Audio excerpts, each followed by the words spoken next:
Even better than I was the last time, baby. Ooh, Are we back? I'm good. Ooh, yeah. I'm good. Better than I was the last time, baby. We back, and we back, and we back, and we back, and we back, and we back, and we back. Better than I was the last time. Raps just made me anxious, and that shit made me crazy. Them squares just made me looser, that wax just made me lazy. And I still make this song, and I'ma make another. If you ever actually hit me, better watch out for my brother. Better bet I'll take that deal. Gotta watch out for my mother. Get a watch with all that glitters. Come in clutters, different colors. Been a baller, been for butler. Chauffeur, hit a stainer. Did I stutter? Did a ton of drugs and did better than all my alma mater. Motherfucking money dance, honey's in, Galilee. Make a joke about Leno's head and piggyback on Fallon's fleet. Balancing on sporadicity and fucking pure joy. Nightly searches for our bed, and I just came off tour with Troy. But I can't complain, I got some motherfucking business. How many lab partners have I fucked since I got suspended? Mr. Bennett, you did it, you did it, you did it, you did a good ass job. We did a good ass job, and I'm good.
Yo.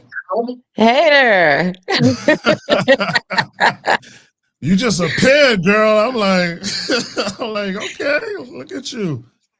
I know, right? Rushing downstairs. I'm good. How are you? Good. Glad that we are back with That Part Podcast. Definitely. It's been a minute, but yeah, it feels good to be back. Absolutely. I think we should start off by explaining. First of all, thank you for tapping in with us, That Part Podcast. My amazing co-host, Janae Tate, also High-Low News CEO and founder, publisher, and all that good stuff. One of the sponsors, of course, of That Part Podcast. And Papa Keith over here, 1035 The Beat, founder of Just Vote, period. Former candidate, City of Miramar Commissioner, seat number 3. We'll get into all that. Yes, ma'am. But no, honestly, we're glad to be back. And just to give you a little explanation why the hiatus is so long. Basically, we do this programming around election time, getting you ready for the primaries, which would be this series right now. And then we take a break and we go into another series, which will get you ready for actual elections in November. And then we have our normal busy lives and we get back to our stuff for the rest of the year, right? And if we got something special to talk about or, something, really good opportunity, then we'll pop in like we did with Mayor Daniela Levine Carver. Oh, definitely. And people can, like, for us, our series or our show when we're on hiatus is the first half of the year, like Q1 and Q2 are super busy for Papa Keith and I. So, we'll be coming on like in the summertime. So you could just expect to see us at Juneteenth. Is the start of our season because we started last year on Juneteenth. Happy Juneteenth, everybody. So that's how you guys can expect to see us. And as we get more coins and more sponsors, then you guys can expect to see us more and more. I like how you did that, JT. I like how you did that. I'm learning a few things as a Black-owned media entrepreneur, but yeah, definitely, it takes coins, it takes funds to do this show, and so for us, right now it's still a labor of love. Shout out to some of our sponsors last year who helped us offset some of the costs, but this is an investment for Papa Keith and I, because having these conversations are that important to us that we're willing to be the initial investor, so to speak, in this platform so that the community can get this information. And listen, we do this for you because Janae and I will be on the phone for hours talking about political stuff, all the craziness that's going on in politics and with people. And we're like, you know what? Why don't we have these real ass conversations, with our audience and kind of educate them along the way as we continue to learn ourselves, If you don't know, Janae was one of the people who kind of introduced me into this political world and the community stuff. So, as she led me through, now I'm pulling other people through, try to give them that understanding, education on what's going on in and around their communities. So, yeah. No, definitely. And yeah, this is a part of us, having these real, conversations. And also too, as we're learning, you're learning along with us. We're going to ask the questions that you're thinking. Also too, putting stuff in layman's terms. And also too, for us, when it's non-political years, we want to have more social conversations as well. There are things to me that inform politics and government, but there's things that we have to do within amongst ourselves as a community as well. And there are certain issues and topics, and we want to be the proprietors of facilitating those conversations, and those non-election years are going to allow us to be able to do that. So this season you'll be able to see some things that aren't super directly focused on politics per se, but there are overall issues that deal with the community. And I think as a whole, like we're in a space where the community needs to come together and have certain tough conversations. And Papa Keith and I are going to be there, facilitating it, and maybe a little messy sometimes. I may be, but like we gonna be giving you guys that conversation. Yeah. Plus, like we did last year too, we're gonna have opportunities where we're gonna actually do live shows and be able to invite a studio audience and have guests there, and we're gonna make it fun too, and do some different things with the show. Oh, most definitely. That's going to be fun. So we'll make sure y'all get in there. Our loyal followers, y'all will get the information first, and come hang out with us, have a conversation, a little kiki, a little drink, and talk about some real shit as we heal and grow together in this political climate, right? That part. Papa Keith, before we jump into this conversation, we all crispy clear today. I love it. Come on, cameras. Come on. Do y'all see the upgrades and the investments that we've done? Yes. We taking this very seriously. Trust me. I got a camera specifically to do this show, man. So I hope it's looking good out there. No, you looking good, man. I was 3 hours today trying to get it right, but you got it done. You think I love your background. You've added to your background. I see. I like that. Oh, thank you. Yeah, I got my Kenya doll, my Erykah Badu, my Ida B. Wells Barbie behind me. I'm a kid at heart, so I'm gonna keep. I like when people have like their life behind them. So yeah, that's why I have some of my life. I have DJ Khaled behind me. Look, that's a gold flag. That's my life. Yeah. No. Everybody has different things, PK. That is not your life. Oh my goodness. So everybody's here for, if you saw the headline, if you saw social media posts, this is a special conversation because we're kind of putting the spotlight on you, PK. I know. This is a and one thing I want to say thank you for is that you wanted to hold this conversation for our platform. You did other interviews and people wanted to know what you thought about the campaign and running for Miramar Commissioner. You're like, you know what? We gonna have this conversation on That Part podcast. So yeah, kudos to you for saying, I'm gonna bring y'all ass over here to my platform to hear it over here. Give me the eyeballs. We gotta take care of home first, right? Now how it go? Yeah. For Definitely. real. Yeah, no, it's a You're pleasure. the guest today. Right? You're the special guest. Yep. So whenever you're ready, I'm ready. Okay, I'm gonna jump right in because I Okay. kind of wanted to have this conversation as like kind of like a journey, and then also too, I wanted to give people a little bit of privy into. I mean, this is what this podcast is. This is an excuse for us to talk anyway. And so I want this to for them to see like how we talk about things, but also to just give you the floor to be able to explain certain things that people didn't maybe didn't understand or wanted to know. Mhm. And I wanted to start at the beginning of the why. Like, what was it for you that said, I'm going to step from behind the mic. I'm going to get out of the entertainment, the flashy world of hip hop and music and radio, and I'm going to get into politics. What was that why for you? Well, I think it was a progression for me, right? So how it started is that I fell so in love 8 years ago, um, when I got introduced, or I call it woke, and I started understanding the importance of voting and being involved with democracy and stuff like that. Prior to that, I had no real interest.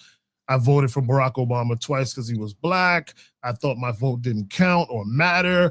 I was one of them, you know? Yeah. So when I sat with a few people, grassroots people, and they started explaining things to me, and I started going on to these rallies, and at the time it was with Florida. It was they weren't called Rising at the time. They were New Florida they had a majority. New Florida Majority, right? And now they're Florida Rising. They hired me to come out and go to a rally. So I was like, sure, I'll take your money and go hang out on a Sunday and see what's going on with these crazy people. And and just going out there. I one of the first people I spoke to at a rally was Jasmine Rogers. And we spoke, and she gave me the skinny of why she does it and why she's so passionate and how it's changed her. I still didn't get it, but I was mad intrigued. And then I started just doing more and more and more, and getting more and more involved in the community. So what had happened was, when I really found something that made me happy, which was that, like diving myself into the community, I started moving more and more away from like promoting parties and hosting clubs, and everything I wanted to do now, it was community based, and I was okay with that. And remember, this is like a life that I had for like over 30 something years with in entertainment, but I think I was just so happy for something different, something I could pour myself into. So I just gradually just moved away from doing the entertainment stuff and doing the community.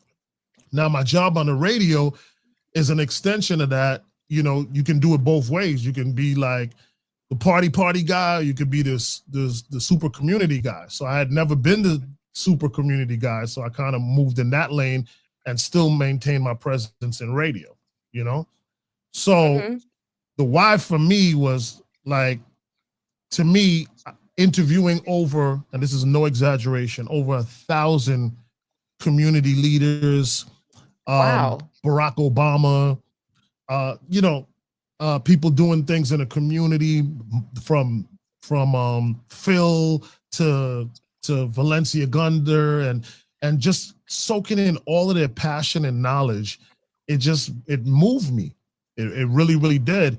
And it got me to open up and be a little bit braver and want to take on some of the challenges, which had us do People Manifest, which had us do those pop-ups. All of that was, that spirit in me. So I think me running became the part where I said, you know what?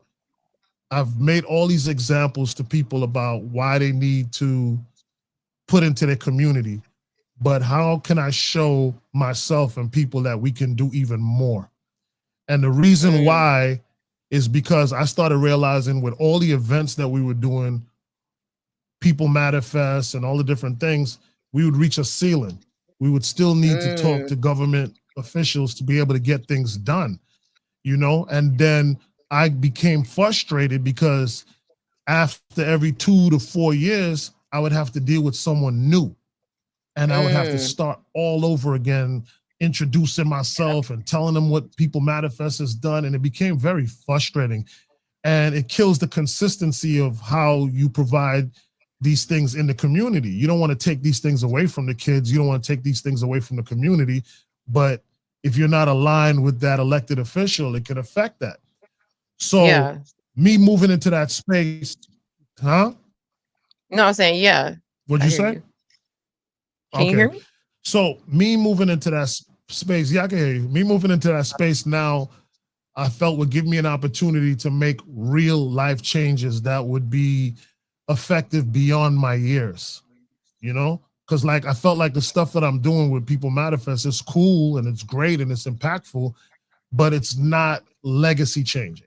Like people will talk about it and remember it from years to come, but you know, the real life changing stuff is within the policies. So, definitely. You know, I was like, man, let me tap into this and and get myself involved and see what I could do here, you know? So. And so you felt like, thank you for breaking that down. And I think there's a little bit of a delay, PK. So just bear with us, audience. We're super live. So that's what happens with with these platforms. But for you, you're saying like you wanted to go deeper and be able to affect policy, not just from like social services, but realizing like there's a deeper root into why we have or why we need even some of these things. Like instead of like giving people turkeys, it's like, well, let's figure out why they don't have enough money to buy their own turkey and what policies are affecting. That's how I kind of took your foray into politics. Absolutely. Like these band-aids are cool, but like let's get to more of the root of some of these issues and let's put some things in place that could really genuinely help people instead of handing out band-aids all day with, you know, giving away superficial things. Now, I think people, if they've known you over the years and have been following your social you know, progression and your political progression and how you were in the community, it seemed like a natural next step for you. However, people who maybe weren't following that or, you know, didn't see all of that, it probably was like a jolt to them. Like, did you get people saying like, why are you running, or what makes you qualified to run for office? And friend, I'm gonna just say, I'm gonna be saying things that may have or could have chatter. Like, so if you're okay with that, just let me know. But I'm just trying to have like this I'm so okay with conversation with you. I'm so okay with it, and I appreciate that, and I embrace it. What I would say is that I didn't really get that. I got people thinking it was a joke at first. So I got people thinking like, oh, is this for real? Until they started seeing me, you know, in action. I didn't really get, you know, that like who I think I am. I think a lot of the work that I was doing prior, a lot of people thought that, like you said, was the next step for me. And even earlier, like 6 years ago, people were saying to me, hey, you know, you should run. And I'm like, hell no. You know what I mean? I had no interest at that time. You know what I mean? I couldn't see it. You know what I mean? So I think after now 8 years of being consistent with that, most people kind of got it. But I think a lot of the people who just know me strictly for the entertainment, it became a surprise to them. Gotcha. And something else, did you feel like at any point, like, or hear any chatter of like, is he qualified to do this? Like what has he done that qualifies him to be our leader of Miramar? Right. Well, I didn't get that either. You know, I mean, maybe they didn't want to try me like that. So I didn't get that. I didn't even get it. I didn't even get it through chatter or anything like that, to be quite honest with you. The only thing I got maybe that I would say, you know, close to it is that someone who somebody sent them to agitate me started hitting me with a bunch of questions. But I mean, and I don't even consider myself being like that well, you know, versed to take on all these shots, but I think I really handle it well, you know, because I have to remind the person like, you know, this is what it was always supposed to be about. It was always supposed to be about an average person, an average citizen having an opportunity to serve their community, because I can relate to what the people are going through. You understand? I have the ear to the street, so I can hear the concerns of the people now and try to help to make those changes for them. where traditionally, we know politics to be like a family business, like, oh, my mother was one or my uncle was one, so I'm one. We know a lot of lawyers and doctors who turn into, politicians as well. And that's all good. I have no issue with that. That's great. Highly educated people. But who speaks for the others? Who understands the plights of the others? And me as a community leader, me being a community leader either on the radio or on the ground for the last 8 years, I've been able to speak to people's concerns. And I think people understand that I shoot from the hip and I'm very direct and honest in what I say. I don't even think like my brain has a filter. So what I think just shoots out my mouth, you know what I mean? But I think that's what people crave, a level of just real and raw. No, definitely, which especially you probably in this. won't get from Yeah, and like you're saying, like to me, it was like really great timing because of like where the country was going on a national level and even like locally, and like people just wanting real people. So before I get into, I feel like some questions that people really, really want to know. I want to start. Let's start with some good. What were some of the good things or things that you've learned from your campaign for City of Miramar Commissioner? Well, the one thing, and it's not a good thing, was that people don't vote at local elections, not even for Bobby Keith. So I knew going into it that I didn't have like a real machine behind me to to help support and push and stuff like that. So I knew in order for me to really have a shot to win that election, most local elections that happen in Miramar, out of 100% of registered voters, only 7% come out. So there's 140,000 people in the city of Miramar. There's 90-something thousand registered voters in the city of Miramar, but only 7,000 came out. So 7% of the voters normally go out and vote, which you call more or less your super voters.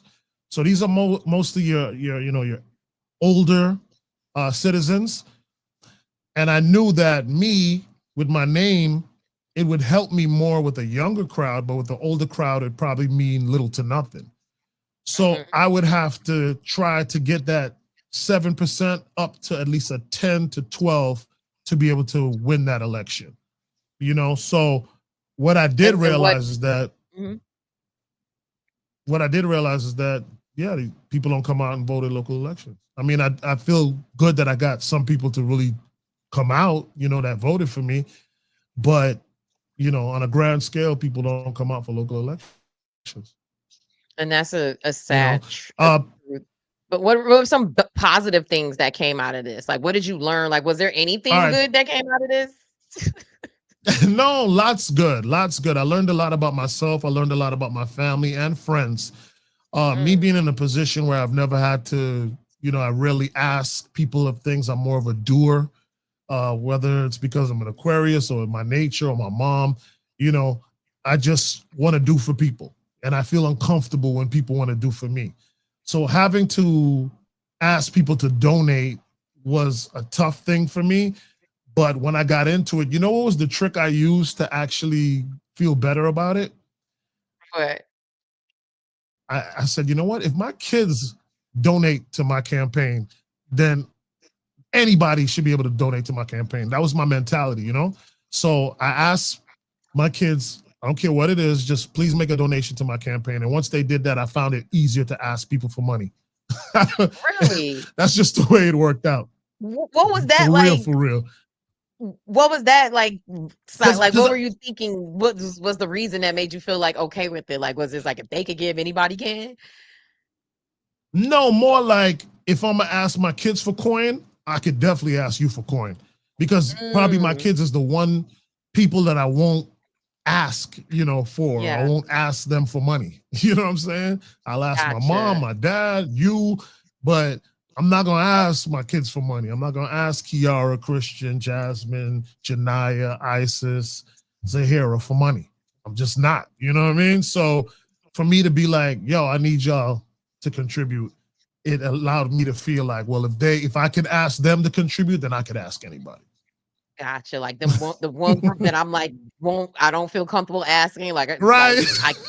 I can feel comfortable asking anybody else, right? Right. And it worked. And you got to realize some people, made promises to me that they didn't come through on, and people that you do things over time or multiple things for.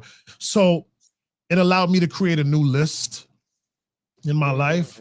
Like, it allowed me to get rid of a lot of people who it just wasn't, the balance wasn't there. You know what I mean? Which took a lot of weight off of my shoulder. So that was a good part. And then I actually learned about the game of politics, because it is a game. You know what I mean? It's a sport. It's a game. And I was able to learn it firsthand. I don't think I would have ever, could have imagined what it would have been like without having the actual experience. So I'm happy that I experienced it. And not to sound, weird or anything, but I think even losing ultimately was a blessing to me. Really? It really What was the blessing? Yeah. What blessing did you get out of losing? All right. So there's a level of humbleness that you get when you don't succeed or you lose in a certain situation. I don't think if I won, I would be in the mental space of thinking of, what's really there for me. So my reason that I even ran for, City of Miramar is because I wanted to respect what I was getting into. I've never been a politician before, so I didn't want to have an attitude or energy, because I'm Papa Keith, I'm just going to be a state senator, in my first shot, or I'm going to be, county or anything like that. I wanted to start off small, and to me, the smallest one was your city commissioner. You know what I mean? So that's why I decided to run in that position. But, and not to sound crazy, it wasn't until halfway through the campaign I started to realize, although Miramar is big in mass, I started to realize how really small it was in comparison to what I was used to. So coming from the radio, where I talk to a tri-county and I do things from West Palm Beach to Florida City and have access to different counties and different politicians.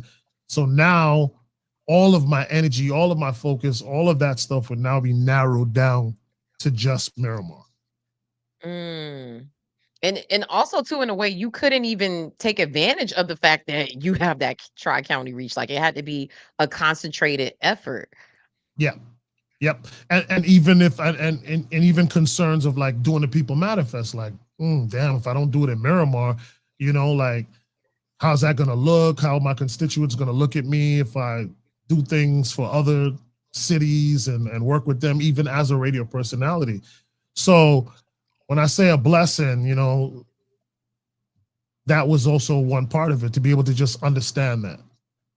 When you feel like, had you won, you would have been limited in a sense? For sure. And then I would have been ignorant to a lot of these afterthoughts that you get when you lose. Or like Mr. Robert said, you learn these things. Like, I could have only learned those things from losing, because if I won, I wouldn't be in that space to understand how to feel that way. Yeah. That's you. And honestly, me and you say this a lot of times, like when we're talking, it's like, you don't know what you don't know. And a lot of times, in order for you to learn and know, you got to go through that fire. You got to go through that loss. Sometimes you got to go through that obstacle to even understand fully. And also too, sometimes you don't even really, truly, truly appreciate something until you have like a situation like that. You get what I'm saying? So Totally. Like you said, I totally agree with what Ruben Roberts said. Actually, the former president of Miami-Dade Miami-Dade NAACP, he said, you never lose. Yeah, you either win or you learn, and that's like true tea. I want to ask you this. Please, just go, Janae. It's me and you. Okay. Because I'm just trying to be, respectful of our friendship. No, don't be respectful. Go for it. Okay, friend. They took your head off, friend, with them hit pieces.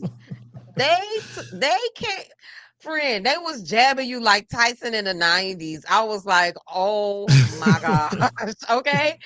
And so much so, like, stuff, there were certain things, and we can now say this, and I think it's even Right. obvious. Of course, I'm a part of Papa Keith's campaign situation. Like, we have the situation room, and we talk through strategy and things like that. And so there are certain things that we were like, okay, there may be a hit piece that may come out. I don't even think I was prepared for what was put out. Right. Before we get into like that part of local politics, I just want to do a temperature check of like, how did that make you feel, and what effect did that have on your family for some of the nasty hit pieces that came out during your campaign? Well, the beauty of it is that, I live my life publicly, with my job at the radio station and a lot of the things that I do out there, including the community work that I do and the interviews that I have with people. They're all there for the public to see, whether they choose to see it or not. So the beauty of that is that for my family, they know me. The situations that are being put out there are really like, they already know the answer. You know what I mean? There may have been one thing that was kind of true that I will never mention, but and it's not the womanizer. I'll tell you that much. You know what I mean? That was kind of true, but everything else was cap. It was BS. But now I know that's how that works. You know what I mean? Now I understand how it works, and I don't think you could even prepare for it anyway, because it doesn't matter how clean you choose to live your life and do everything in the right way. They'll just make something up. They'll just flat out make something up and just run with it. And unfortunately, people don't do research, so they'll just pick up what they read, believe it, because it's just the easiest and laziest thing to do.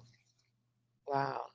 I think the womanizer one really, the other stuff, like, we had certain conversations about like some of the things that came out, but the womanizer one was like, I clutched my pearls. I was like, what is, I said, well, I know.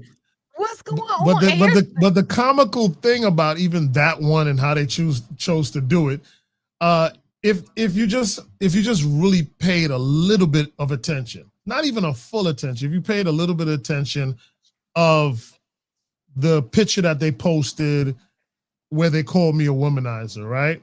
So it was me and two of my coworkers. One of my coworkers was bent over, like showing her backside, not naked or anything, in clothes. We were at Rolling Loud, and the station logo was all in the background. So, like, most people viewed it and knew that I'm at work, and I'm an entertainer, and that's what I do for a living. My hand wasn't touching her. I didn't have any association, like, at all with what she was doing. But again, if a person just picks it up and they don't choose to really dive into it, they're going to feel how they want, feel about it, So I took it, and obviously I didn't respond until I felt it was too late.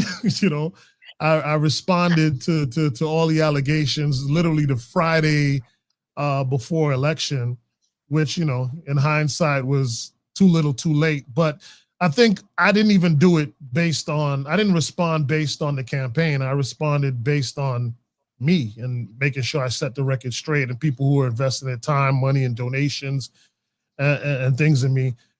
I wanted to respond so that they could feel comfortable in their support of me,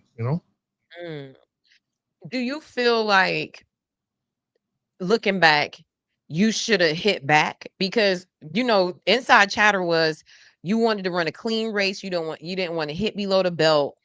Do you feel like you should have jabbed that mother effer a few times? Like, what, like, looking back, like, do you still feel like, nah, like, I ran the race that I feel proud of? Like, what do you, for real, do you feel like you should have hit? No, because, and in hindsight, again, hindsight is 2020, right? The amount of respect, follow me with this, the amount of respect that I gained from that community, probably some of the people who were saying some of the things that you said earlier, like, why he doing this? Who he think he is? I gained a lot of their respect the way I handled the situation. And those were people who came to me directly and said, hey, they liked how I handled it. They like how I kept it clean.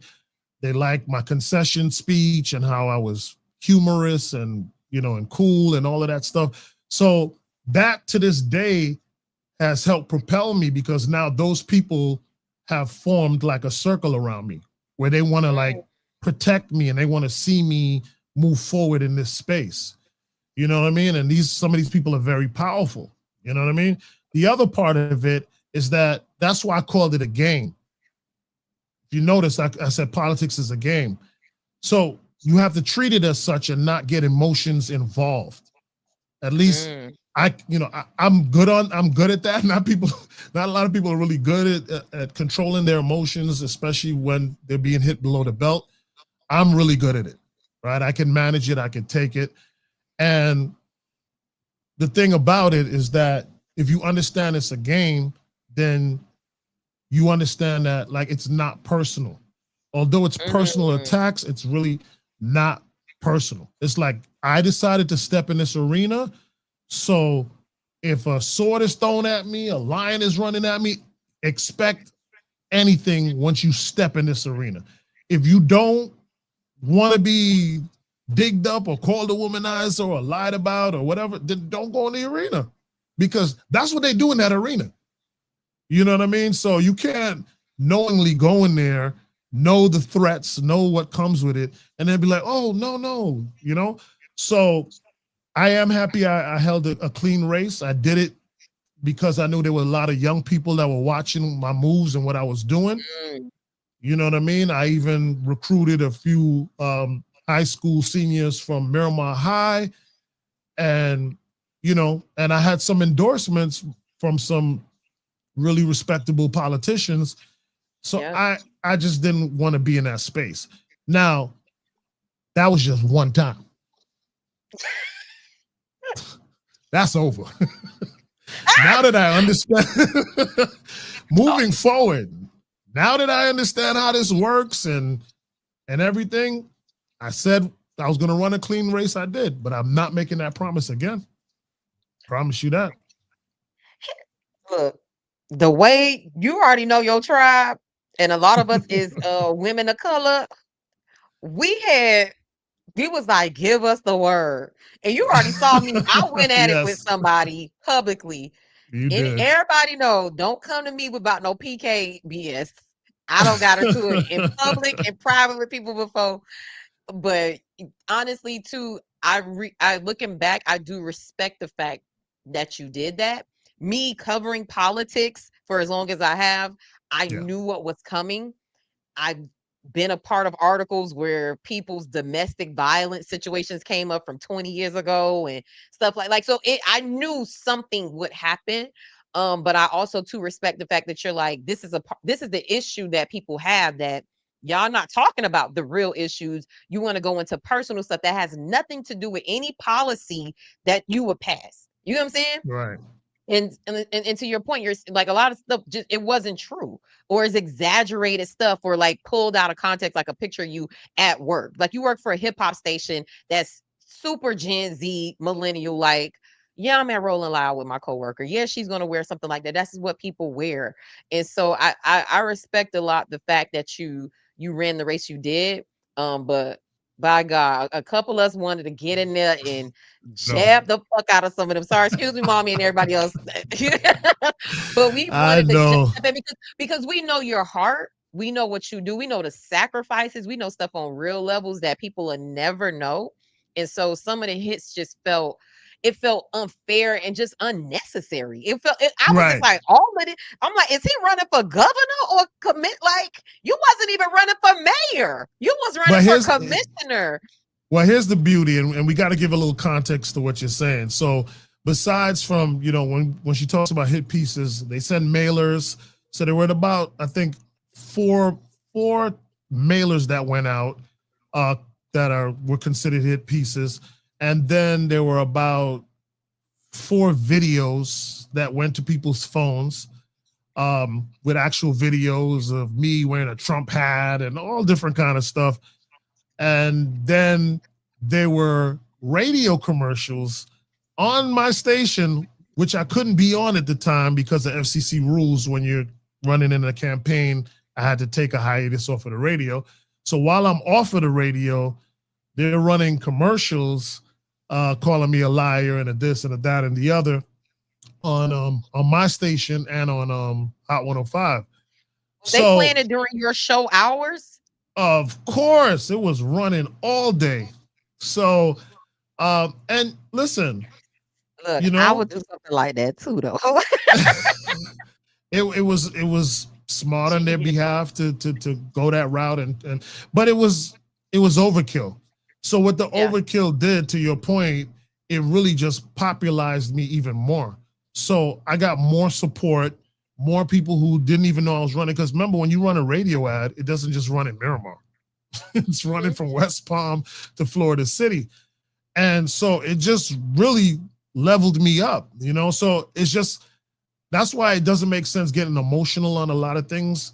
Because if you take that same time or energy that you're going to use to be emotional and put it in a strategy, you can find ways that people are trying to hurt you to actually win out of them. Mm-hmm. You know what I mean? So I could have easily got in my feelings and did all this, go to my job and tell them to pull it and do all this and make all this mess. I didn't do any of that. I was like, keep running them. You mentioning my name every time, and I'm not on the radio. So yeah, it may have been damaging to my election, but that's why I said me losing also was a level of a blessing. And here's true tea, and this is some conversations I've had with people offline, and some people, we've talked about this. If you weren't that big of a threat, friend, they wouldn't have came at you that hard. Because there was somebody else in that race. I didn't hear no radio ads and no mailers and no text messages about that other person. It was 3 people in your race. You were the mammoth. You were the person like, oh my gosh. And here and also too, I want you to speak to the fact that you ran a hell of a marketing campaign. Like you had posts going viral. We had so to the point of the marketing part of it, in a sense of the traditional marketing, you did a hell of a job. It's just the fact that how you market or run a campaign is different from traditional from what you do in radio. So can you speak to the fact of that, those nuances, and then also to the fact that you're Papa Keith and they're like, oh my gosh, we got to throw the war chest at them. And we were talking, I don't know if you want to get into the numbers, but you could throw an estimate, what did they spend? All this stuff is public record, guys. What did they spend in their campaign, do you estimate, or did you hear, to fight you? Right. So a lot of it is not actually public records because it's done through a PAC, right? So a PAC is a political action committee where people can donate to this PAC. You don't get to know who they are. You don't get to know where it comes from. And then that PAC could spend unlimited amount of money attacking you. And you don't know who it really is ultimately. But their PAC happened to be in the same office as one of their candidates. So it was very easy for me to figure out. It wasn't hard at all. And I won't get into those details, but nonetheless, that's a really, really good question. So yes, I've been marketing parties, events, community events for over 30 years now, here in South Florida for over 30 years. But it is a completely different game, marketing for an event or a party or for a show or a podcast than it is to market yourself politically. So had I taken the exact same thing, remember I told you before, it was about creating a higher margin of voters to come out and vote, which that failed. Had I the same exact campaign had happened in a presidential election year in November, or even in the primaries in August, I would have eaten that. I would have eaten that. A bigger voting universe. because now you get up to 30 and 40% people coming out to vote, because more people come out to vote for the president or the governor than they come out for local elections. Same exact campaign. Had that been, let me say it this way, 5 months earlier, I'd have won that election easy. Wow. You understand what I'm saying? Yeah, you brought me to a point, and I just want you to speak to this, especially after going through this process. I personally, as a reporter, as a regular citizen, as just a person, when I see off election, off presidential, off midterm campaigns or elections in local municipalities, to me it screams voter suppression because of that reason. And so can you speak to the fact of like, and put it to people's perspective, like when your election happened and like we're coming off of the presidential election, there's fatigue.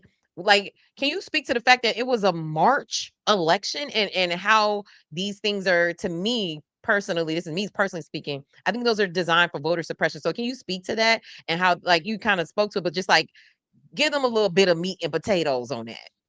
No, absolutely. Like, for instance, we have an election day every year, whether there's a presidential election or not. To me, all elections should just be on that date, period, end of story, right?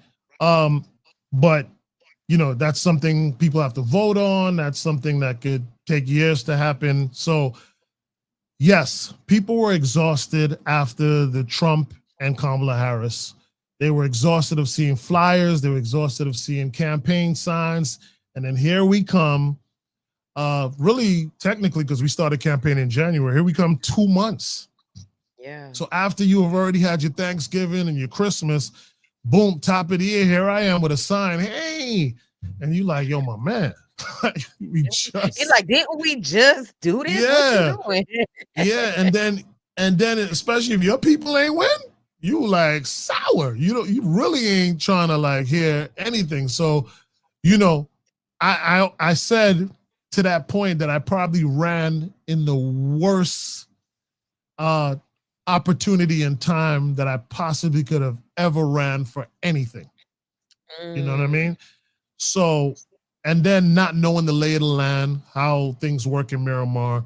Again, 7% voter turnout, super voters being over the age of 60, a lot not knowing who Papa Keith is, so it has no bearing on their decision or a history of knowing what I've done in the community and so forth and so on. So, you know, if a person now concentrates on those 7% of super voters that are older, send mailers to their house, talk to them several times, and tell them who to vote for, with me not being included, it's kind of like a lose-lose for me. So that you know, it's just not comparable. But I think that style of marketing that I had would have won me an election handily if it was during a presidential election or during a gubernatorial election or primary. I agree. You definitely would have had more voter turnout and more the voting universe of that election. Why do you think people don't vote in local elections? Like, if just from your experience, and you actually were able to talk to people, knocking on doors, were you having these conversations with people? And if so, what were they saying? Why is voter turnout so low? Such a great question. If you notice, places that have communities, they live in a bubble, right? So most voters, even in Miramar, East Miramar is where the majority of voters come from, right? They don't have communities, meaning like they don't have gated communities. Let me say that better. They don't have gated communities. When you live in a gated community, ladies and gentlemen, you live in a bubble. Because if there's anything wrong with your sidewalk or this or a tree or whatever, you don't call the City of Miramar or whatever city you live in. You call your homeowners association. You see what I'm saying? So because you have a homeowners association, you live in that bubble. And a lot of people on top of that don't even go to their homeowners association meetings either. So you ain't going to the thing that's the closest to you, which is your homeowners association meeting. You damn sure ain't checking in with what's going on with your, your commission meetings and what's going on in the city. All you care about with the city is that road, that main road you take in is straight before you turn into your community is one, and your water bill. That's all you care about. That's true. And depending on how much you pay in house taxes, that's it. So, and you just accept those other things. So it's nothing that you'll argue about on a daily basis. Like if you keep on having to hit a pothole in your driveway or something, like, or your neighbor won't cut his tree down and you got to call the homeowners association. So people are not engaged. They're not engaged. They don't care what goes on in their city commission meetings. So people could literally pass things that they either going to suffer from, benefit from, or have some kind of concern about, but they won't show up. So it just happens. That's a great point. I never, until your campaign and we were talking, I had never even really thought about the bubble or the silo that people in communities live in, especially too in a city so unique as Miramar. And can you speak to that, like the dynamics of City of Miramar? Because on the west side is more affluent, and like you said, the gated communities and the higher incomes, and then on the east side is not so much, and you see like different, like it looks like two different cities. Like how is Miramar? Like to me, Miramar is, you got the tale of two cities, and like one a low income one where you can see they need the resources. Then you have the other side where you like you said, they have their gated communities and they HOAs. Like how does Miramar even become that? And how is the city even addressing like these tale of two cities that they have? Well, let me take it back a little bit, because ironically, Miramar is celebrating its 70th year. I've been in Miramar for over 30 years, right? So I've gotten to see half of, the build and the growth that's happened in Miramar. So in the earlier days, I would say at the cusp, just before I came to Miramar, it was really an Italians. Italians ran Miramar. Wow. Sort of like they kind of do in Pembroke Pines, but that whole area was Italians, really and truly. Johnny Depp, as you know, went to Miramar High just to, I didn't know that. Yeah. Johnny Depp, the actor. Yeah. Graduated from Miramar High. And his father worked for the city. He worked for the city? His father did. Wow. Crazy, right? So anyway, just to give it context. So Caribbean people, like about 40 years ago or so, they had an influx of Caribbean, mostly Jamaican people that moved into Miramar. For instance, the family that I got introduced to Miramar with, which is Ricky Castro and K-Lox, Kevin. We used to live in North Miami Beach. And then kind of like when you level up, you kind of move out west, right? So most of the Jamaicans were moving to Miramar. My ex-wife, Jessica, she was born in Miramar. You know what I mean? Close, not really the east side, but at the cusp, right off of University. So a lot of the Jamaicans moved into Miramar from either the city, Carol City, Liberty City, from Jamaica, from New York, and they all settled there. So that's why Jamaica has such a real Jamaican, Caribbean energy behind it, right? But that has made a shift with the Latinos moving in. They kind of like occupied mostly the west of Miramar. So there's more Latinos west Miramar, and then you still have the older Jamaican Caribbean people in East Miramar, and like what I call mid Miramar, which would be probably from Douglas Road to like maybe Flamingo, that area right there, what I call mid Miramar. That's more of the younger folks and a mix of both.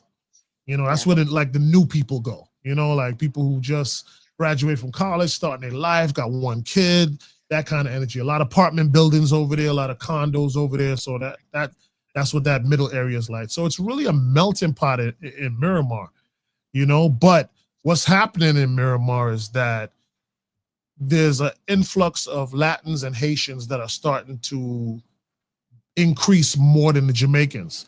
And here's where that difference comes in. Jamaicans, when they settle and they build their life in Miramar, they send money and they build their homes back in Jamaica because their plan is to go back and retire in Jamaica. So now you have a lot of Jamaicans that are selling their homes in the East, and they're selling them to Latins and Haitians. You want to know why? Why? They can't go back home. Haitians can't go back home to retire. Venezuelans can't go back home to retire. That's true. That's you see what I'm saying? So now you have these groups that are starting to, be more prevalent in Miramar because of that. Dang. But real stuff, right? Yeah, no, that's deep. And then, but here's the other thing too. It feels like one side of the city is more built up, more. I'm gonna just be. It looks nicer than the other side. Yeah, for sure. How was Miramar? And I'm from Carroll City. We look at Broward County as the bougie, the this and that. But going on that east side of Miramar, it looks like not Liberty City, but you know what I'm saying? Like it doesn't look as nice as the other side. How is the city of Miramar not addressing why are they not trying to make a whole uniform city? I'll say this, there's not a part really of Miami Gardens, there's different neighborhoods, but it's like for the most part, it looks uniform. North Miami, it looks uniform. Miramar has like this huge dichotomy of like the have and have nots kind of, Well, I would say this, right? And I think Miami Gardens is a little bit different because so let me put it this way. It's not just with Miramar. It's that whole corridor going all the way up to West Palm. I wouldn't even say West Palm Beach, but close to West Palm Beach. So it's Hollandale, one side is Miramar, the other side is Hollandale. Then when you go to Pembroke Pines, one side is Pembroke Pines, the other side is Hollywood, but it deteriorates in terms of income and homes and stuff like that. So what it is, it's just, that's what we would consider, although it doesn't look like it. And if I had become commissioner or, in the future, if I have anything to do with anything, those should be the cities. So the East should be the city. That should be where people go to work, go to eat, go to businesses, insurances, and that's what that is. It's the city. And then you go out west to go live. So the further west you go from the city, you go into the suburbs. So that's kind of like how it is in most places anyway. So even if you're living in Miami, you're in Miami, then right outside of Miami is like Overtown, Liberty City. So it's a little rough there. But as you start going west, then you hit Doral, and then now you're in the suburbs. You got grass, you got big parks, you got all these different things. So it kind of works the same way. So to me, there should have been more city-like infrastructure, business-like infrastructure, like 441 should be, and university should be like business corridors. You understand what I'm saying? Where people can do business, go to places in Miramar, and then out west is where you go to live and so forth and so on. But you still have the lower income homes that are going to be surrounded right outside of the city area. Wow. Do y'all hear PK talking with the urban planning and the history? Do y'all hear this in my friend? I'm like, I'm getting lost in your conversation. Hey, listen, man, I take this. I was taking it seriously. I continue to take it seriously. I'm enjoying it, Yeah. And I love what Sassy Sis K is saying. She's like, East was built up first and making it older, and the West is more newly developed. Do you agree? No, facts. So when I first came to Miramar 30 years ago, there was nothing but cow pastures past Douglas, which is 37. Remember that. You know what I mean? So, all of that. So where City Hall is, I-75, didn't they, there was nothing in that, No houses, businesses, anything like that around there. That's Nothing. so true. Wow. Um, I want to ask you this question, and I know we're coming like to the end of our time. You low key kind of said it, but not outright. My Mhm. question is, would you run for city commissioner again in Miramar? um, I'm open to it, but not excited about it. And let me explain because I don't want this to be taken the wrong way. All right. I really do love Miramar. You know, it really means a lot to me. And if given the opportunity, you know, then or even in the future, I'm gonna do right by Miramar. But in having the experience that I had, and like I said, to draw example from what I'm used to, me being used to a larger area to work with, I think now I would want to see how I could serve at maybe a larger capacity with a larger uh, group or area to work with. That would include Miramar. Mm. You know, so I'm just trying to, you know, I have some time. I'm not interested in spinning back around and running this year or anything like that, or even next year. So I have time to kind of like learn, understand, and see what I want to do now that I have the experience. Got love for Miramar, but you know, I just see something a little bit bigger. Are we talking about a different office that you want to run for? Yeah, Is yeah, that what you something. may So, be thinking? something a little bit bigger where I can just serve more people. Because think about it, and you know, like I said, I ran for that city commissioner seat because I wanted to respect. You know, I really wanted to respect it. You know, so I think I did that. I think I honored it and I respected it. And now you know, I'm a student and I'm getting into it and I'm understanding it. But I think me as the figure and the person that I've developed into, I think it would behoove myself and the people at large. The more people that I could help would be the better because of Mm. what I'm able to do and how I'm able to galvanize people and how I'm able to make certain things happen. Like, why would you have, and again, I'm not trying to like, you know, big myself up, but it's like, why would you have LeBron James play on your little league team? Respectfully, respectfully. You know, I can't. I'm just I, saying. I'm just saying in terms. I'm just but saying in that's terms. but that's real shit though, you know? Yeah, in terms of what I have access to, right? Like I can get on the phone and call like some major people to do some things to get people together.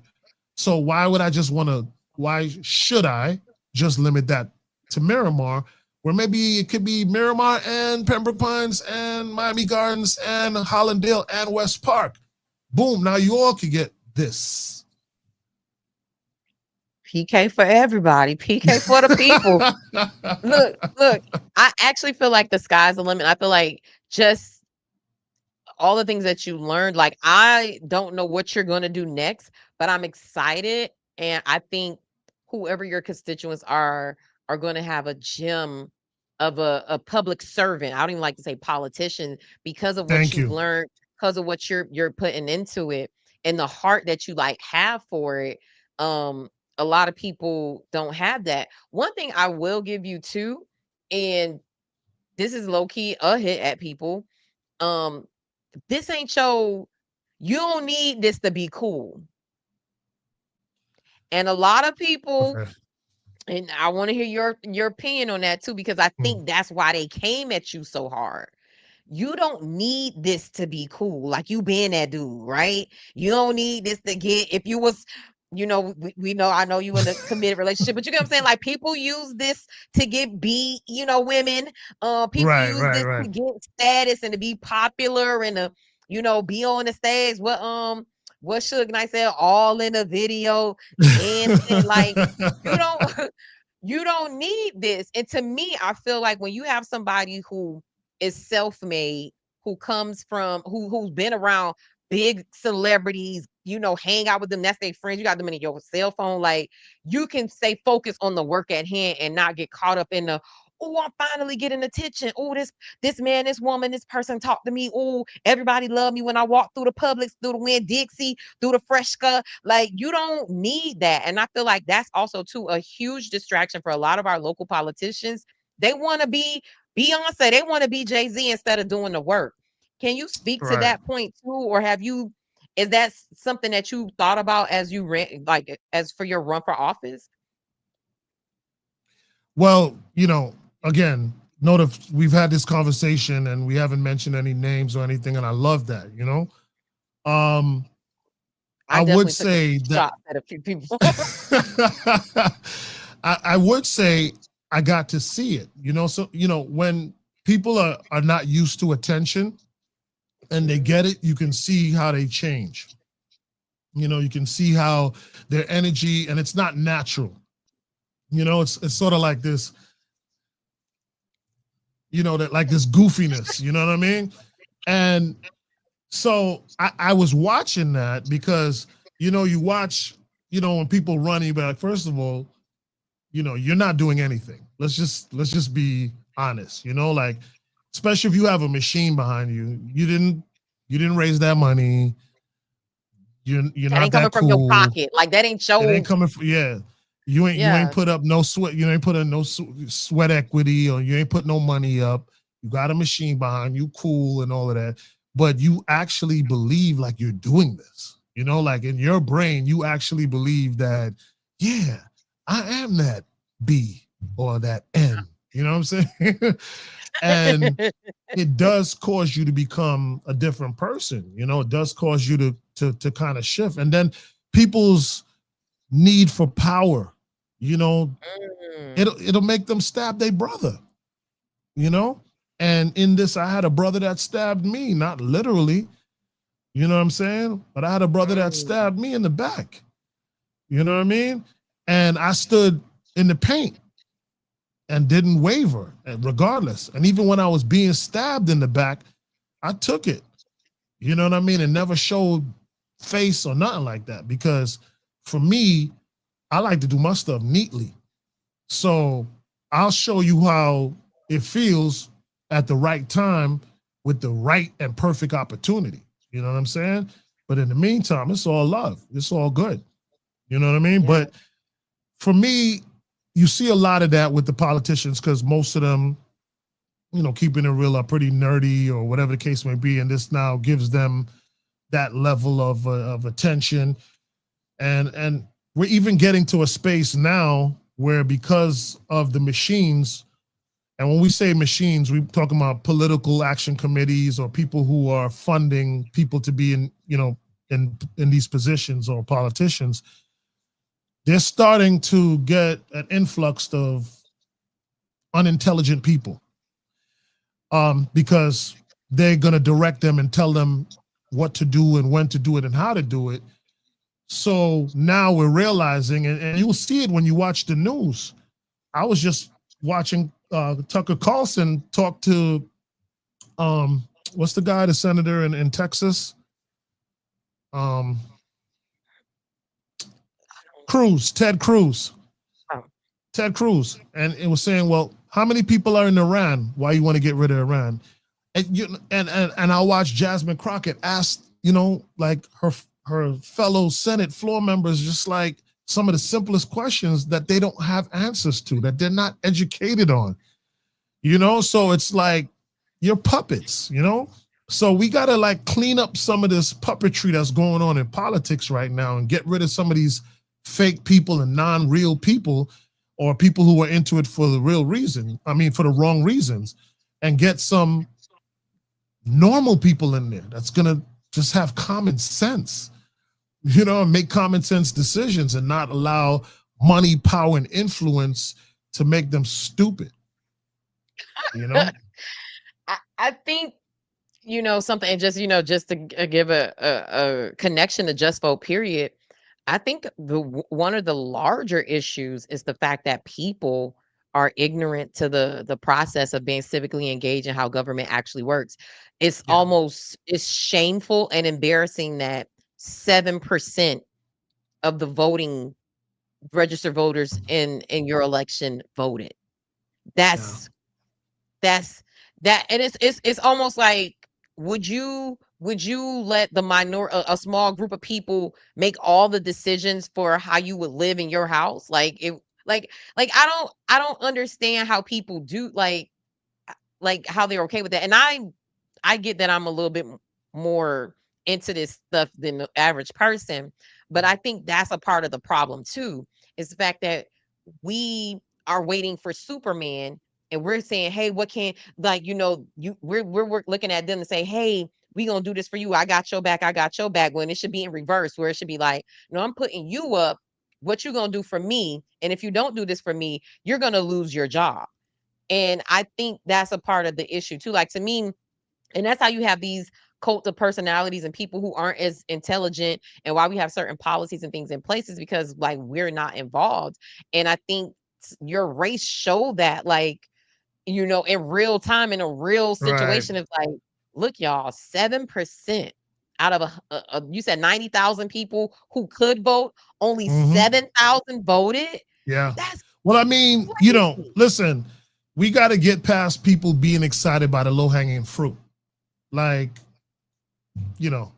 that's, to me, probably one of the biggest issues, is that too many people can be bought, and too many people get excited by the low hanging fruit. I don't care about you throwing me a party or an event. I'll go to my own party. I'll go to my own event. How about you find ways for me to keep more money in my pocket so I can do what I want with it, how I want with it, when I want to do it?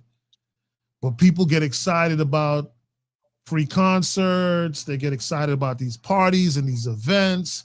They get excited about turkeys. That what?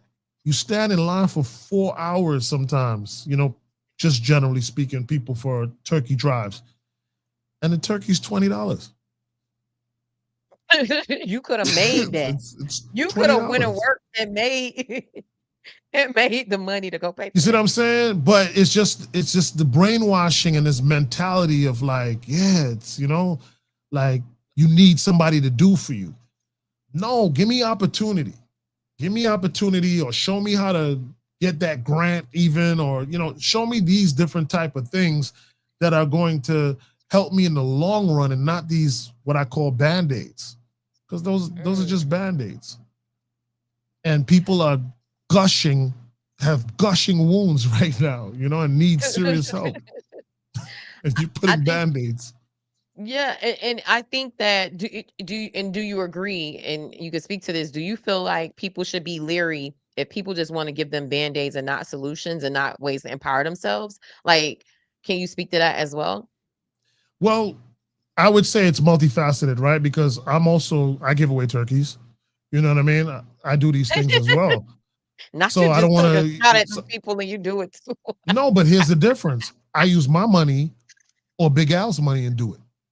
Mm-hmm. They're using their own taxpayers' money to do it. So I'm not That's impressed. true. You're taking That's my true. money to buy that turkey, to give it to somebody and act like you're doing something. You know what I'm saying? It's cool, but to me, that's where the difference lies. And you know that even when we do People Manifest, we raise some funds, we get grants, and a lot of it be you took your own money and did your setup, and I had to take money and do a setup. 1 year I had to take out a loan to pay an artist because I believe in this and because I want to do this, to really shape the people with my own money, Mm-hmm. with my own sweat equity. I don't have a team of city employees that I could deploy and make People Manifest happen for me. It don't work like that. I have to hire people. I have to beg my friends to come and be on this journey with me. And that's how we get that done. So Yes. that's where I'm speaking from. So so I'm not impressed. I think it's cool, you know what I'm saying, but I'm not impressed. You How know do what I we go mean? about changing the culture though of voting? Because till we take some responsibility as a whole, as people, um, this is just going to keep happening. People with money and the packs and the machines and the different, political consultants and stuff like that, like they, just gonna run a lick every time. What do- how do we change the culture, PK? And then also too, what is some work that you're I doing, think in this off time to help change the culture of voting and civic engagement? I think that Trump is going to change it for us. I was just watching a podcast and someone I, was making that I, same point. I'm telling my people this, and when I say my people, it doesn't necessarily have to be black people, right? Sit this one out. Sit this one out. Like, we always fighting everybody else's fights, right? We are resilient people. We figure things out. We always find a way to get through. We the cockroaches of the world. Okay. I know mother effing roach. we will survive a nuclear attack. We will find a way. That's just who we are. That's the blessings that God has bestowed upon us. That we, no matter what they throw at us, because it used to fascinate me, Janae. It used to fascinate me. Okay, we're a third of a man. We're not worth anything. All we do is this. So then why would you work so hard and spend so much money in making sure that you keep us down? So it allowed me to know that we're way more than that, right? So it allowed me to tap in and try to like discover and understand and dig deeper into my history. But I think we just need to be in a space where let it play out. Everything happens for a reason. Even if you're a Bible thumping person, you know that, hey, God had to bring something to destroy everything to rebuild it. You understand what I'm saying? So this is what we're going through right now. But don't, sit this one out. I mean, make your comments, chime in, do your thing, do the No Kings rally, all of that. But don't be in the front. You're not the Marines on this one. You know what I mean? Take it easy. Be the Air Force. Fly high, see what's going on. Like that. Let some of them other people, let the Latin people get involved. You saw what the two Cuban ladies said in that thing. You know what I'm saying? Yeah. Let the Latin people get involved. Let the white women get involved. Let everybody do their thing, because we were always in the forefront of everybody's fight. It's when DEI came out. I'm like, what are you doing? It's not our problem. We're fourth on the list, fifth on the list, maybe, for DEI. There's so many other people and races that are that lost their job from DEI. I had to go around and ask my friend, did you know anybody lost their job DEI? Do you? You understand what I'm saying? So let's set this one out, let it play out. And then when everything blows up in everyone's face, then we take our rightful positions. Because we know how to deal with this. That part. We do this. We build. Yeah, we do this. We build. Come on now. PK, yo. I appreciate your transparency. I appreciate you for pulling back the curtain, and the you don't even know like the impact already that you've had like on younger people wanting to run for office or get civically engaged. We had a conversation about someone running for office offline. They were like, they came to me, they was like, Janae, I need to talk to Papa Keith because I need to understand how to run something and be independent and what this looks like because I identify with him. You get what I'm saying? So yeah. To me, when I heard that, I was like, wow, like my dog ain't had to take the so-called W to still be a winner in this. Like the impact that you've had on people who are like you said, real people, to say, okay, I could do this too if he's doing it. I'm like, right. Kudos to you, and just want to say, just congratulations to you in that regard, because the impact is felt. The mark you made is felt. Let it be known, and you let them know, like, yeah, like what Andre and Big Boy said at the Source Wars that year, like the South got something to say. Like, yeah. I feel like they like, oh, PK got something to say. Like, we got to pay attention because he's that guy. Like, and I hope you're feeling that, in different ways and different examples of people, how they're, relating to you, how they're coming to you. It definitely let people show like, okay, Like this is the real deal right here. No, well, listen, I appreciate that. And to me, it's like I pay homage, right? So even though I may be older than some of the people that I pay homage to, even though I may have more money or may have, more popularity, I don't let that get in the way of paying homage to those who may have more experience or knowledge than me in a certain area, right? So for instance, me being able to learn what I could learn from Willis, or me being able to have conversations with, Commissioner Oliver Gilbert, and him being able to show me certain things, Dr. Gallen, Sunless, Charles. There were so many people that I was able to tap into. Commissioner Keon Hardeman, that lent me some valuable advice and helped to like guide and shape me in certain ways. So to me, that's how I've lived my life, is to reach back now and pull 1, 2, 3. I always give the story of Stitches. Stitches was my intern. Now she's on the radio just before my show. You know what I mean? And I love stuff like that. And I'm not with the gatekeeping. I'm not with the kiss the ring. I would like to say that this to people who do that or think that type of way. Sir, ma'am, if you're Black, we don't have that luxury. Ooh. We don't have that luxury. And it's the same way how I feel about sororities and fraternities. Cool. My daughter's in one, my boys is, I get all of that. But we don't have the luxury as a people to separate ourselves into these different little silos and point fingers over. We don't. And we need to stop that. You know what I'm saying? So there's already not enough people interested in being a radio personality anymore. 10 years ago, everybody wanted it. Now with the phones, nobody wants to be a radio personality anymore. I mean, look what we're doing right now. Right, exactly. Nobody wants to be a politician anymore. So now you've scared off half the people because you haven't made it friendly. You have this kiss the ring type of energy. And now what? What are you left with? You don't have the best and brightest available to you. Ooh. You messed it up. You messed up everything. We don't have that luxury, man. Reach out and pull someone up. I don't care. Like, yeah, they should be worth it. It should make sense for you for sure. I'm not just telling you to wildly pull anybody up, but make it make sense. But yeah, this kiss the ring kind of energy and oligarch, like what? There's no talent pipeline. There's no succession, there's no talent pipeline, there's no cultivating the next group of leaders. And in our counterparts, you see it.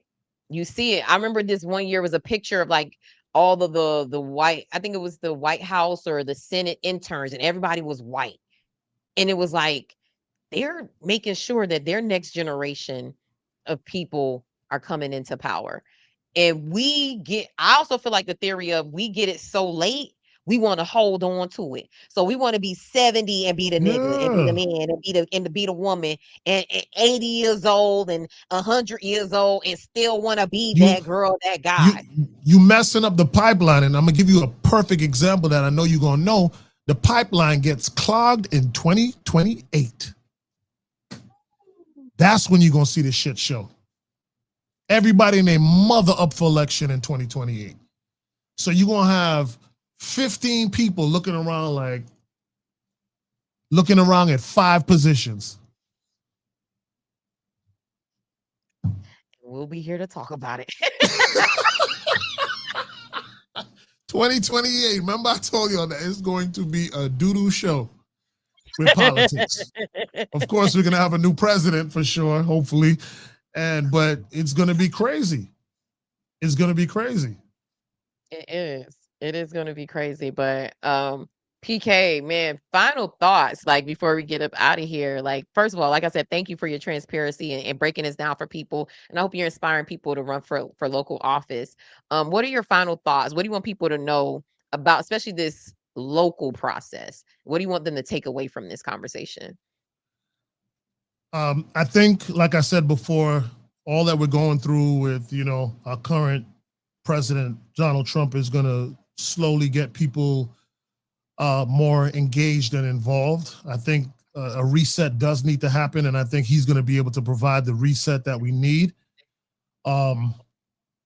So, I mean, we have no choice. He is our president, and so I'm just trying to find the good that's going to come out of this situation.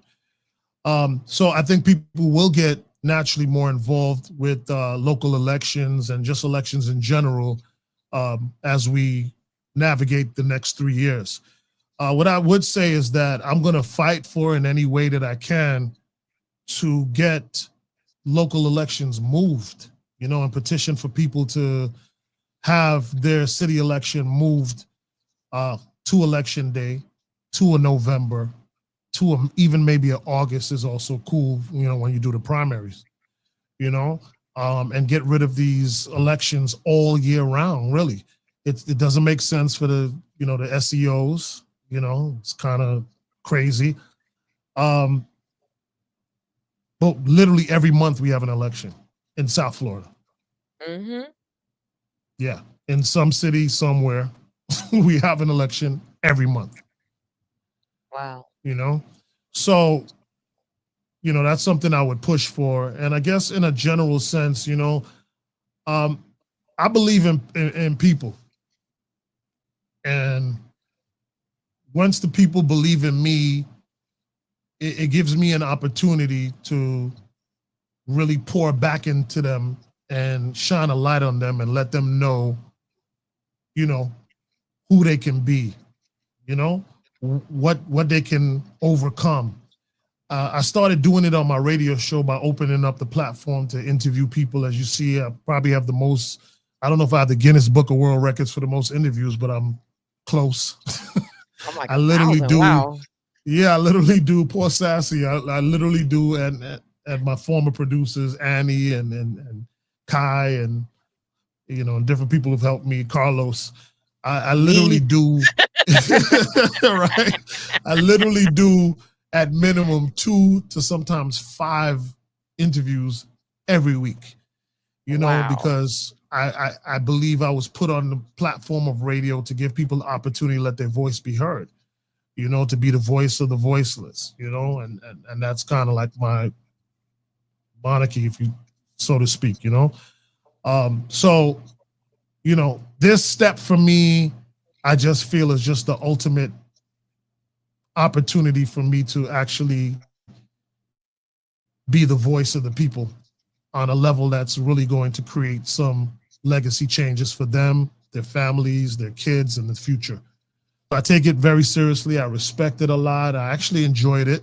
I didn't know if I was going to enjoy it. Remember, I kept on saying that. I said, Janae, I don't even know if I'm going to like this shit. Yeah. You know what I'm saying?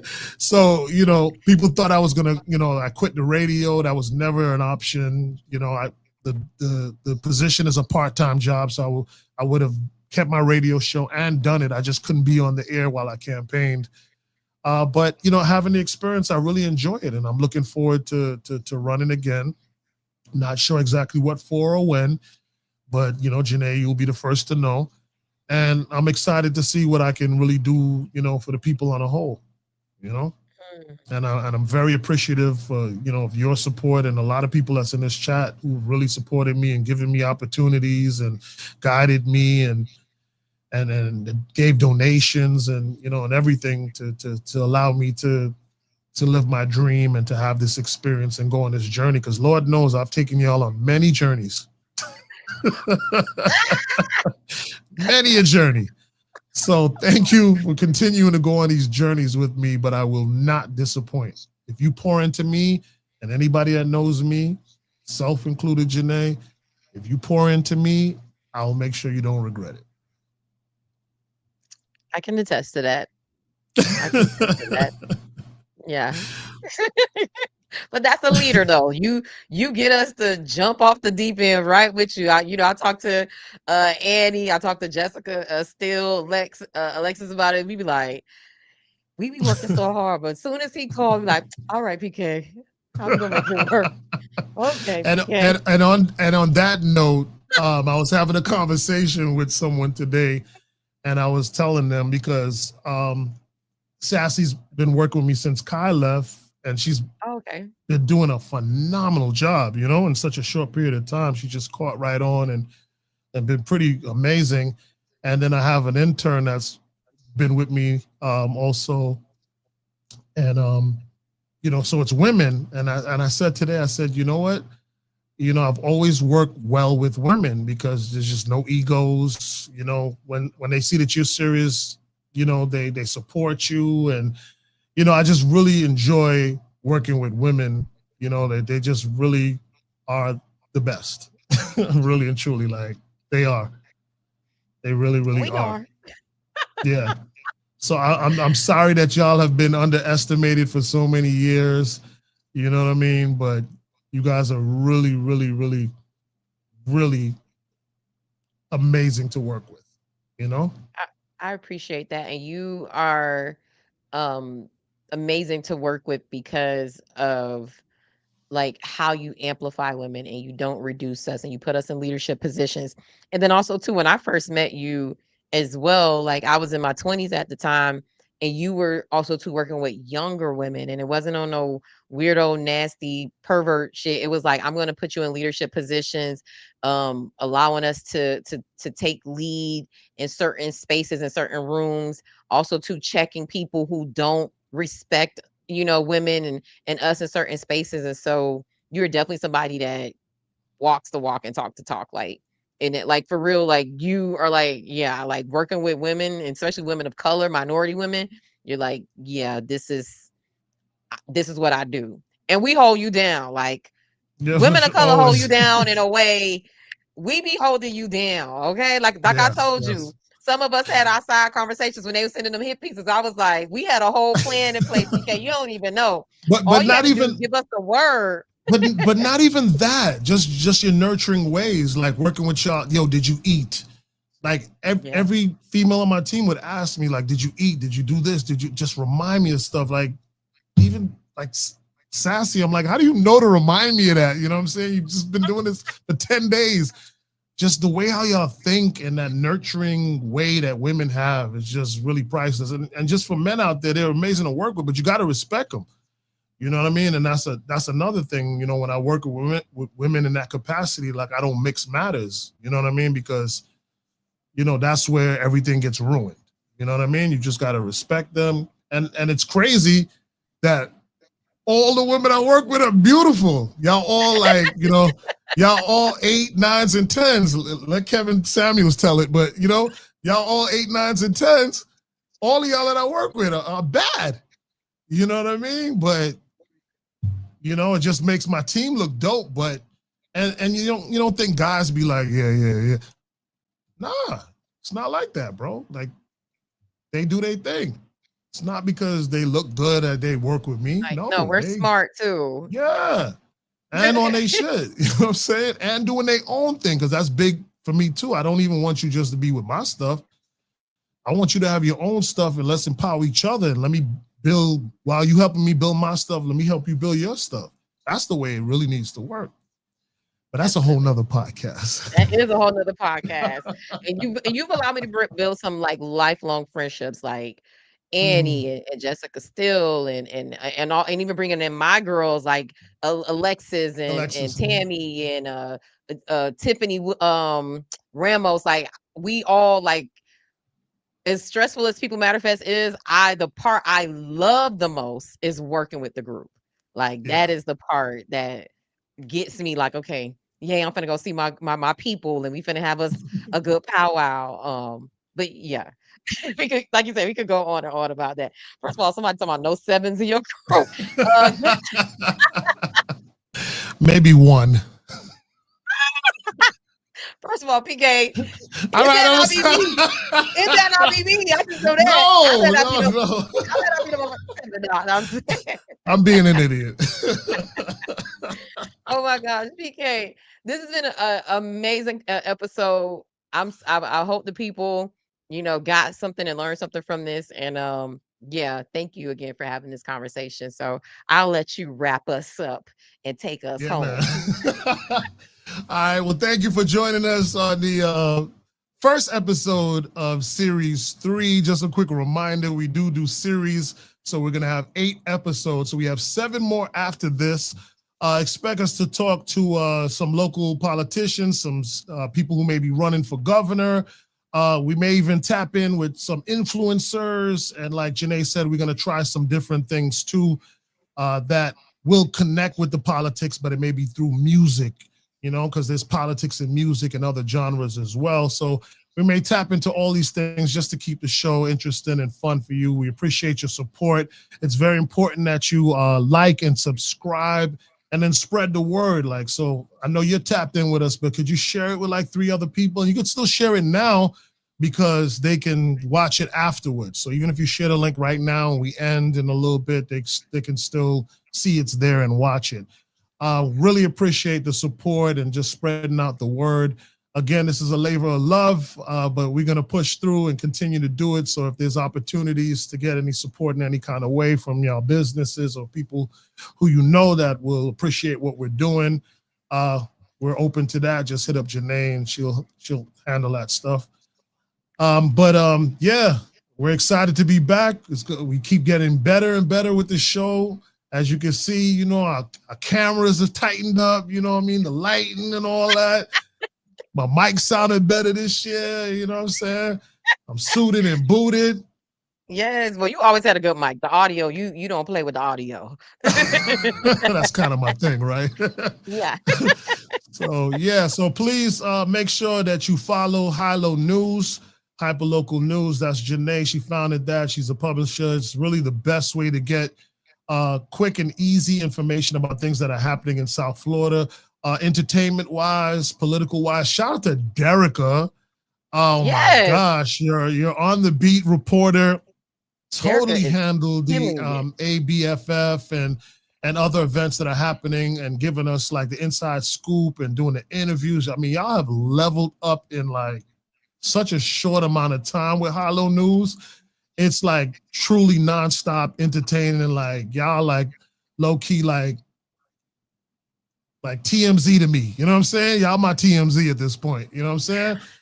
Because it's just so much information, so much different things that I could tap in with, So at first I would just tap in with like the government stuff that you would do, but now it's like entertainment and it's just a lot of stuff. You're on the scene with different things. So now I'm seeing visuals of what's going on. I couldn't make it. I didn't go to one single ABFF event. So I lived it through Hilo News. Wow. So thank you. Good job, Derica. And Derica's our producer. She's the managing editor of Hilo News, but she's also the That Part podcast producer. She's backstage right now. She's how your comments get on the screen. But Derica holds us down with That Part podcast. So even though PK will, give me information, but Derica's gonna be the one like scheduling and making sure social stuff. So really, like I tell people this with Hilo News, it ain't me who decides really what goes on Hilo. That's Derica managing it, and Derica is the one who manages That Part podcast too. So y'all really want to get chummy with Derica. For real.